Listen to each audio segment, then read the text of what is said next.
Welcome to a new edition of the Neon Jazz interview series with jazz singer Robin McKelle. We caught up with her in Paris to talk about the 2020 CD Alterations that came out in February of this year, and this odd COVID-19 world of no live jazz.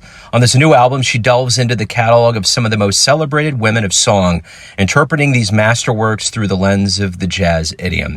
She is a powerful vocalist with a great story. Get to know her. At the moment, I'm in Paris, in France.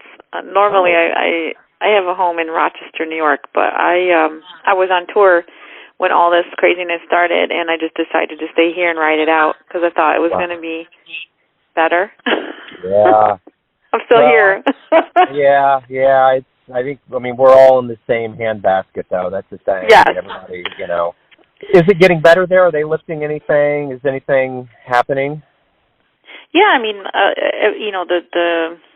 the number of cases is going down, and it is getting better.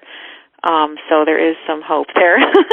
It's Good. just it's a lot more strict here, I think. So the quarantine rules are a lot more strict. But I don't think they're really planning on opening any restaurants or anything until middle of June. So that's kind of steep. But been cooking a lot, so there's that. Nice. Very nice. Yeah. It's a time to pick up skills. Well, the unique thing about you and a lot of other artists is there's no way we could have foreseen what was going to happen, that you had an album come out in mid-February. What's it like to have new material out during this time, and kind of what happened to your schedule, just kind of COVID-19 related things that are happening? Honestly, the album came out on February 14th, so I had a little bit of time to... I did a bunch of promo, and then my band came over to Europe. We were on tour. We did a lot of promo here, and we had a great tour planned. We had 15 or 16 concerts, and we started off and did a few concerts, and we did a bunch of promo, and then everything got canceled. So it was really disappointing when it happened. And now I'm kind of okay, I'm over it. Everybody's in the same boat. This is a drag. But I kind of, looking back, I feel like I'm at least lucky that the album came out when it did, because I did have some really great promo, and even when the band was here, we did a lot of live stuff on some radio shows. We did some TV stuff, so it was, at least I got that before, everything got shut down. And I think of other artists whose albums coming out, every week. I see our fellow colleagues who releasing music, and it's just man, we put so much into this, and then you release it, and it's great to have new music released in this time for people, but it's sad because you want to be able, it's a tool to get back out on the road and to, get on stage and to share this music with people, and we can't do that right now, and that's that's a lot. You put a lot into it. You put your whole heart and soul into it for almost a year, maybe more sometimes, and then it's okay, well, there's nothing happening, so... For me, luckily, a lot of the concerts that I had scheduled, we've been able to reschedule for the fall. So fingers crossed that the fall will, still happen, because pretty much now through the summer, I mean, all the summer festivals have been canceled, and so it's a really, it's difficult, it's challenging, and I'm okay for the moment, financially, but I really worry about my band, my musicians, and what they're doing, because they tour with me, but they tour with a lot of other artists, and all of their income is completely stopped, and it's a really uncertain time. So I'm just really trying to stay positive and not watch the news too much, because it can get really depressing. Yeah, I agree. I think that's kind of going to be my focus. I think prior to COVID-19, I might have had a little bit a different architecture of questions, but I'm going to kind of focus on what's going on now. And what I want to know is, what realizations do you hope both musician and audience member gets when we do actually get back to a live environment? There's a lot of things. I mean, from an audience standpoint, I would say to be present in the moment and maybe not want to, resist the urge to extremely video the whole show. Just be in the moment, share that moment that you were presently in with other people and live in the moment. Although it's great to now have some videos from previous shows maybe we've gone to and say, oh, this is great to have this memory. But, to be more present in life at concerts with your friends, with your family, things like that. Be thankful for those times that we have to be able to share with each other one-on-one or in a group setting. And I do think that, I do try to look at the bigger picture, and personally I feel like the whole world has gone into this very odd place. There's so many governments that are struggling in corruption and hate and inacceptance of people. And I think if anything, maybe this can make us more of an accepting and a loving society, maybe be more willing to and have more gratitude, for the things that matter, which is different. It's different for everyone, but for me, it's my family, it's my relationships, it's kindness to other people. And I think it is going to have. Hopefully, it will have a good effect on society and people and cultures.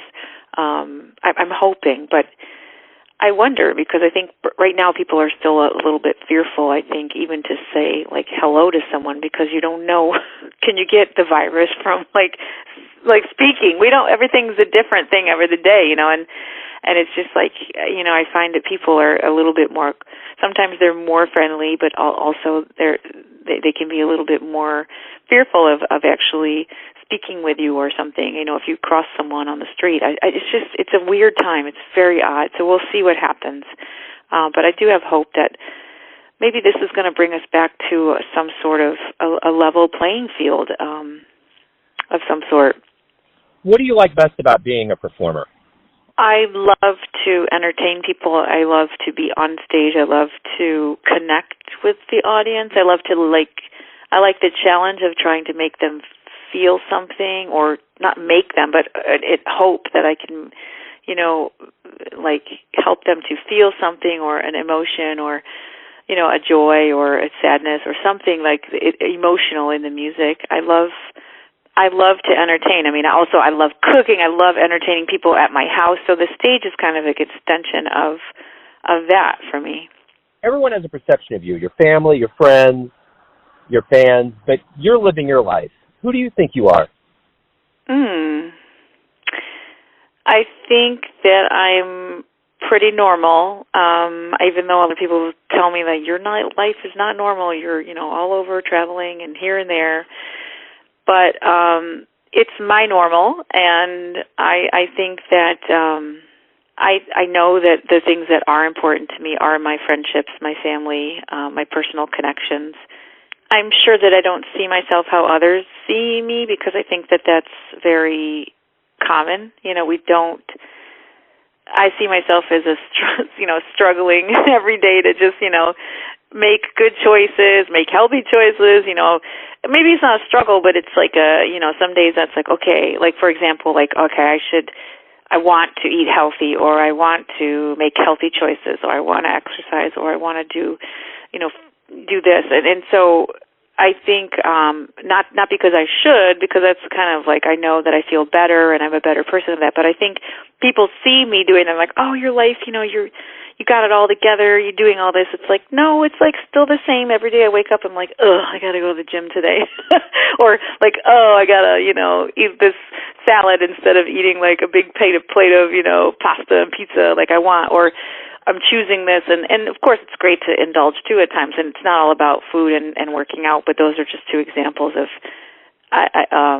for me, things that I genuinely work at. It's not, sure, I'd love to eat, croissants and like baguettes and cheese and drink wine every day, but it's like, I think that we're all human and everybody has different struggles. And when I say struggles, it's just like life presenting itself. It's like, what choices are we going to make in those moments? I do actually have one more question for you.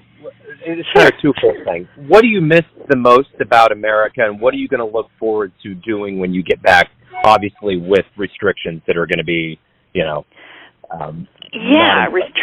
restrictions.